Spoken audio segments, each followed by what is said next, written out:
Welcome to Guide Guru. We hope this video helps. You start by opening the connection editor via Window General Editor's Connection Editor. First, select the node that will drive values, then click Reload Left. Next, select the receiving node and click Reload Right. You do this because the editor maps left outputs to right inputs. Once done, Visible matches Speed selection. Make sure to identify the exact attributes you need in the attribute editor first, because loading the wrong node adds clutter and slows the workflow. You now perform the actual connection. Locate the driving attribute on the left and the receiving attribute on the right, then click the pair to connect. That single click creates a direct dependency.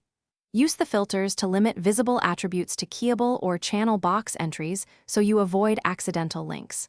For multi-attributes, expand indices and connect specific elements. Once connected, test the driver by changing its value. The receiver should update in real time, confirming the link. Finish by testing every connection. Scrub the timeline or change driver values to ensure the receiver follows. If you want permanence, lock the receiving attribute or bake the connection into keyframes. Otherwise, break links in the connection editor or node editor when needed.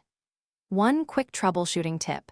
If a connection appears to do nothing, make sure the receiving attribute isn't locked and that you loaded the correct node side. Locked atts or wrong node selection are the most common causes of silent failures. Thanks for watching. Consider subscribing if we helped you today.